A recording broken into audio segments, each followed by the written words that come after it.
وَلَقَدْ يَسَّرْنَا الْقُرْآنَ لِلذِّكْرِ فَهَلْ مِن مُّدَّكِرٍ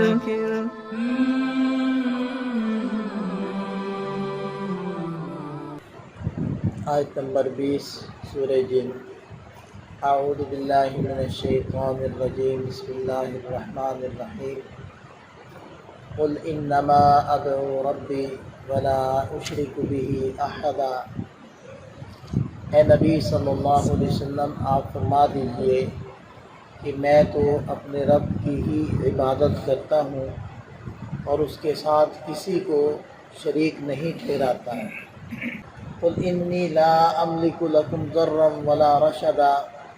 آپ کہہ دیجئے کہ میں تمہارے لیے نہ تو کسی نقصان کا مالک ہوں، یعنی نہ کوئی نقصان پہنچانا تمہیں میرے بس میں ہے، ولا رشدا، اور نہ ہی تمہیں ہدایت دینا میرے بس میں ہے۔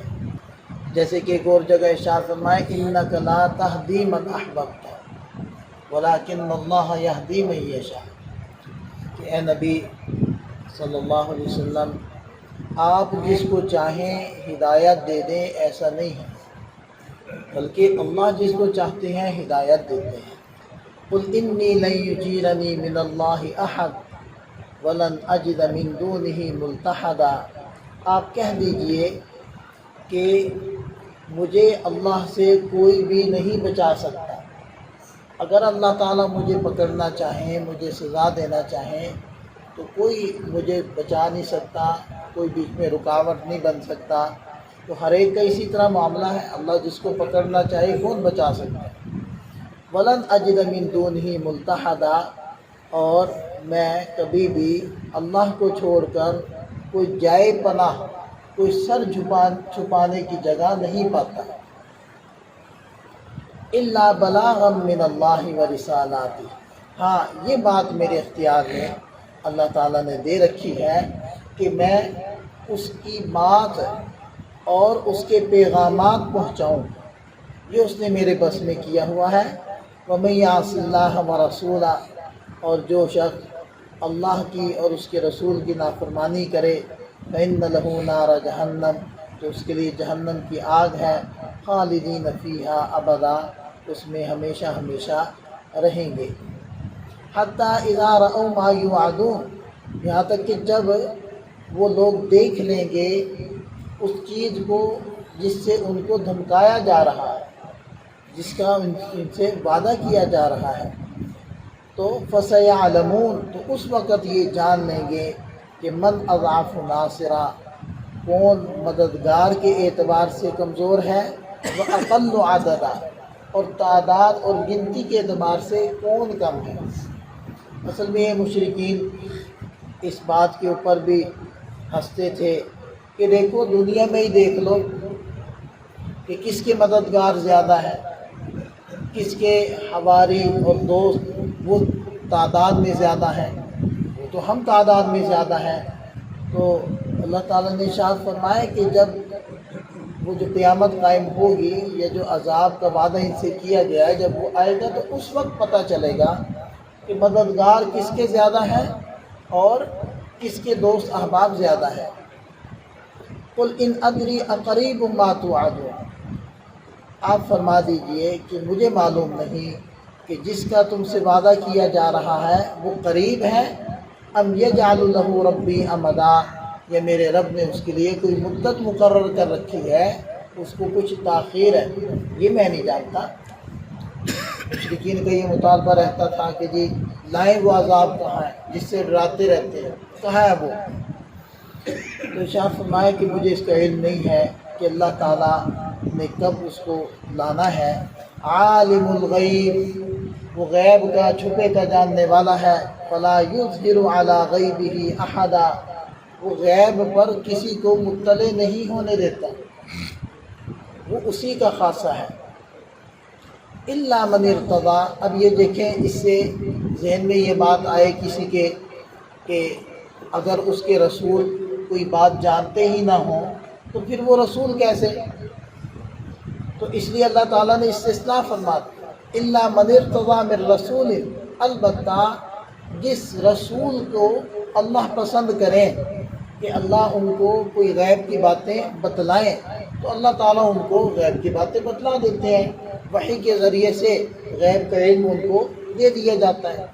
لہذا ہر نبی، وہ ظاہری بات ہے ان کا ایمان ہمارے ایمان کے برابر تو نہیں ہے نا۔ اب وہ نبی کا ایمان یقیناً ایک امتی کے ایمان سے کئی گنا زیادہ ہوگا۔ اس کی بنیاد کیا ہے؟ اس کی وجہ کیا ہے؟ وجہ یہی ہے کہ اللہ نے اپنے نبی کو وہ چیزیں دکھائی ہوتی ہیں، یہ وہ باتیں بتلائی ہوتی ہیں جو ایک عام شخص نہیں جانتا۔ ایک مرتبہ آپ علیہ السلام نماز استسقاء پڑھا رہے، بارش طلب کرنے کی نماز، تو اس میں آپ علیہ السلام آگے کو بڑھے اور پھر پیچھے ہٹے۔ بعد میں حضرات صحابہ کرام نے کہا کہ ہم نے ایک عجیب بات دیکھی ہے، کیا یہ کوئی عمل ہے مستقل کرنے کا کہ ہم بھی اس کو کیا کریں؟ آپ علیہ السلام نے فرمایا نہیں، بلکہ نماز کے اندر اللہ تعالیٰ نے مجھے جنت دکھائی، تو اس کے پھل لینے کے لیے میں آگے بڑھا، اور پھر مجھے جہنم دکھائی گئی تو اس کے آگ کے جو شعلے تھے وہ دیکھ کر میں پیچھے ہٹا۔ تو جن کو زمین پر دنیا کے اندر نماز کی حالت میں جنت اور جہنم دکھائی گئی ہو، اور آسمانوں پر بلا کر جنت اور جہنم کی سیر کروائی گئی ہو، تو ان کے علم کا عالم کیا ہو۔ لیکن ظاہری بات ہے کہ نبی کے علم میں اور اللہ کے علم میں فرق ہوتا ہے۔ اللہ کا علم ذاتی ہوتا ہے، نبی کا علم عطائی ہوتا ہے، اللہ کا عطا کرتا ہے۔ اللہ کا علم قدیم ہوتا ہے، ہمیشہ سے ہے، اور نبی کا علم حادث ہوتا ہے، پہلے نہیں ہوتا، بعد میں دیا جاتا ہے۔ اور اللہ کا علم کلی ہوتا ہے، نبی کا علم کلی نہیں ہوتا، محدود ہوتا ہے۔ اللہ کا علم غیر محدود ہوتا ہے۔ اللہ تعالیٰ ہر چھوٹے کو، ہر بڑے کو، ہر ذرے کو، ہر چیز کا احاطہ اللہ کے علم نے کیا ہوا ہوتا ہے۔ نبی کا علم وہ محدود ہوتا ہے۔ تو بہرحال یہ فرق ہے۔ اب بعض لوگ یہ سمجھتے ہیں کہ یہ بات کہہ رہے ہیں کہ اللہ تعالیٰ کے علاوہ کوئی غیب کا علم نہیں جانتا، وہ شاید نبی پاک صلی اللہ علیہ وسلم کی گستاخی کر رہے ہیں۔ حالانکہ یہ کوئی گستاخی نہیں ہے۔ جس معنی میں یہ کہا جاتا ہے کہ علم میں غیب اللہ تعالیٰ کی ذات کا خاصہ ہے، وہ تو سب مانتے ہیں، وہ تو ماننا پڑے گا سب کو، کیونکہ ورنہ تو اللہ کی کسی صفت میں بھی کسی بھی غیر کو، کسی بھی مخلوق کو شریک ٹھہرانا یہ تو کھلا شرک ہے۔ تو یہ سب مانتے ہیں اور ماننا پڑتا ہے۔ تو لہذا جس کی نفی ہو رہی ہوتی ہے وہ ہے اللہ کا علم غیب کلی، اور جس چیز کا اثبات ہے اس کو انباء الغیب سے تعبیر کیا جاتا ہے، اور بعض لوگ اسی کو علم غیب سے تعبیر کر رہے ہوتے ہیں۔ تو اگر وہی باتیں مراد ہے کہ جو اللہ تعالیٰ نے اپنے رسول صلی اللہ علیہ وسلم کو بتلائی ہے، تو پھر چاہے اس کو انباء الغیب کہہ لیں، چاہے آپ اس کو علم غیب کہہ لیں، پھر کوئی فرق نہیں پڑتا۔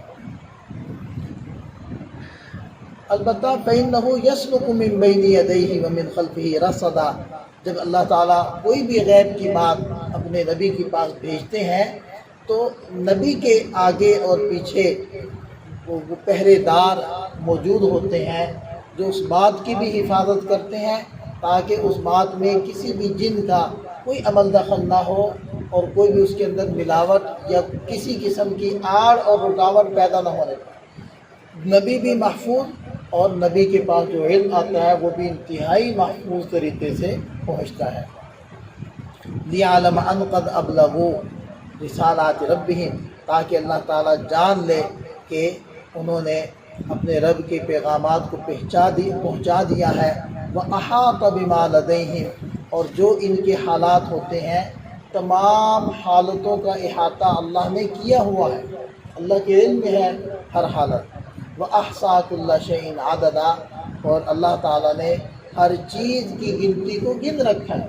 پہاڑوں کا وزن کتنا ہے، بارش کے قطرے کتنے ہیں، اور ریت کے ذرے کتنے ہیں، سمندر کی گہرائی کہاں کتنی ہے، پانی میں قطرے، سمندر میں قطرے کتنے ہیں، فلاں دریا میں قطرے کتنے ہیں، یہ ہے احصا کل شیء عددا، ہر چیز کی گنتی کا احاطہ اس نے کیا ہوا ہے اور ہر چیز کی گنتی اس نے گن رکھی۔